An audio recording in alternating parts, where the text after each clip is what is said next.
أعوذ بالله من الشيطان الرجيم. بسم الله الرحمن الرحيم.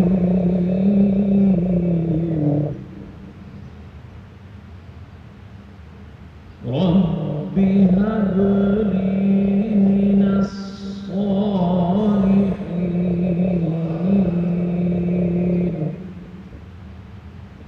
فبشرناه بغلام حليم.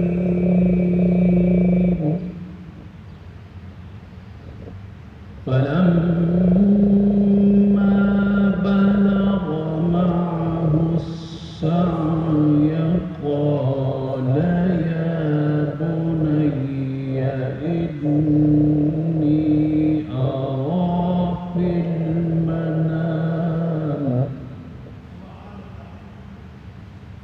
إني أرى في المنام أني أذبحك فانظر ماذا ترى. قال يا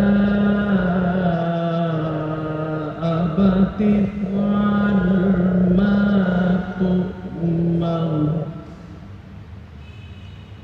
ستجدني إن شاء الله من الصابرين.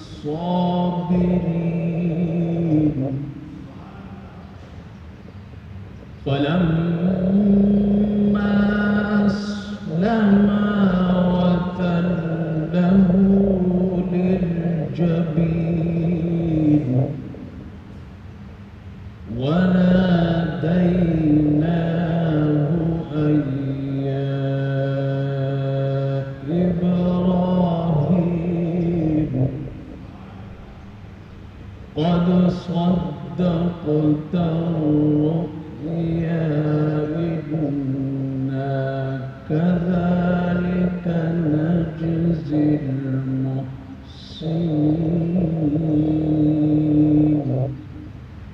آمنت بالله صدق الله العظيم وصدق رسوله النبي الكريم الأمين. اللہ تبارک و تعالیٰ کے فضل و کرم سے سورہ صافات کی ایک آیت کا شرف حاصل ہوگا. اللہ تبارک و تعالیٰ سے حضرت ابراہیم علیہ السلام نے اولاد مانگی. رب هب لی من الصالحین، الہی مجھے نیک صالح اولاد دے. فبشرناہ بغلام حلیم، تو ہم نے اس کو خوشخبری سنائی ایک عقل مند لڑکے کی، یعنی حضرت اسماعیل کی. فلما بلغ معه السعی، جب حضرت اسماعیل علیہ السلام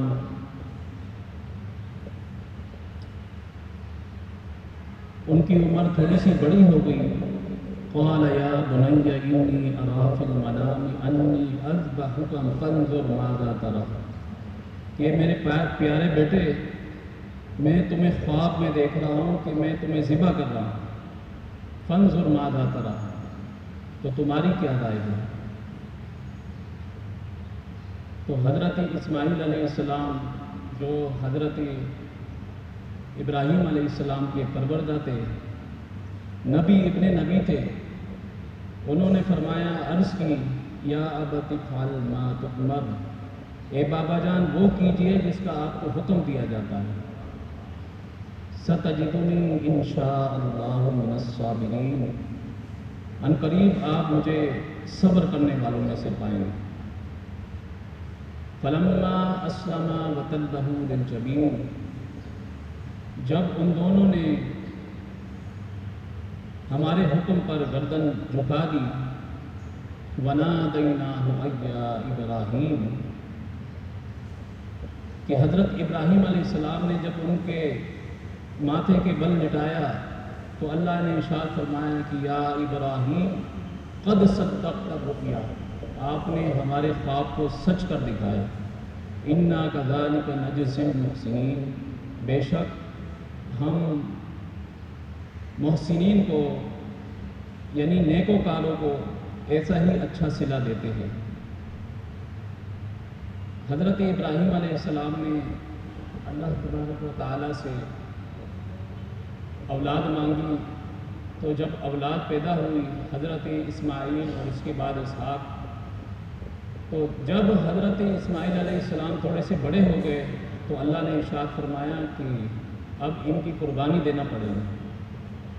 تو حضرت ابراہیم علیہ السلام نے اپنے بیٹے سے کہا کہ تمہاری کیا رائے ہے؟ تو انہوں نے کہا کہ جو رب کا حکم ہے اس کے آگے سری تسلیم خم ہے. اب شیطان آ گیا بیچ میں. شیطان نے حضرت ہاجرہ سے کہا کہ دیکھو تمہارے بیٹے کو تمہارا میاں ذبح کرنے لے جا رہا ہے، اور حضرت اسماعیل کے دل میں ڈالا کہ دیکھو تم اس کے اتنے خوبصورت بیٹے ہو، تمہیں یہ ذبح کرنے کے لیے لے جا رہے ہیں. تو اس وقت حضرت ابراہیم علیہ السلام نے کنکریاں اٹھائی اور شیطان کو بھگا دیا. یہ جو آج کل ہم حج کے دوران جمرہ عقبہ، جمرہ وسطیٰ اور جمرہ اولیٰ کو کنکری مارتے ہیں، یہ حضرت ابراہیم علیہ السلام کی سنت ہے. اگر آپ پورے حج کے اوپر نظر دوڑائیں کہ جس میں قربانی ہوتی ہے، کنکریاں ماری جاتی ہے، صفا مروہ کی صحیح کی جاتی ہے، خانہ کعبہ کا طواف کیا جاتا ہے، یہ اللہ تبارک و تعالیٰ نے اس خاندان کی جتنی ادائی کی اللہ تبارک و تعالیٰ نے اس کو فرض کا درجہ دے دیا. تو یہ کم سعادت نہیں ہے، بہت بڑی سعادت ہے. اور اتنی بڑی سعادت ہے کہ اللہ نے ارشاد فرمایا کہ جس امتحان سے ہم نے ابراہیم کو جس امتحان سے گزارا وہ اس میں کامیاب ہو گئے. وَإِذِ ابْتَلَىٰ إِبْرَاهِيمَ رَبُّهُ بِكَلِمَاتٍ فَأَتَمَّهُنَّ. تو یہاں تک کہ اللہ تبارک و تعالیٰ نے ارشاد فرمایا کہ جب نبی آخر الزمان آئے گا تو یا اللہ اس کو بھی میری ذریت میں سے عطا فرمانا. وَيُعَلِّمُهُمُ الْكِتَابَ وَالْحِكْمَةَ وَيُزَكِّيهِمْ، وہ میری آیتوں کے ذریعے ان کا تزکیہ کرے، ان کی صفائی ستھرائی کرے دلوں کو، اور ان کو علم و حکمت کی باتیں بتائے. تو یہ حضرت اسماعیل علیہ السلام، بنو اسماعیل سے ہی حضرت حضور پاک صلی اللہ علیہ وسلم سے. تو یہ حضرت ابراہیم علیہ السلام کی دعا تھی تو اللہ تبارک و تعالیٰ نے قبول فرما لی. اور تا قیامت حضرت ابراہیم علیہ السلام کا جب جب حضور پاک صلی اللہ علیہ وسلم کا ذکر ہوگا تو وہاں پہ حضرت ابراہیم علیہ السلام کا ذکر ہوگا. ہم لوگ نماز پڑھتے ہیں اور نماز کے دوران درود ابراہیمی کو لازمی قرار دیں گے. جب بھی ہم حضور پاک صلی اللہ علیہ وسلم کا تذکرہ کریں گے تو اس کے ساتھ حضرت ابراہیم علیہ السلام کا تذکرہ بھی آئے گا.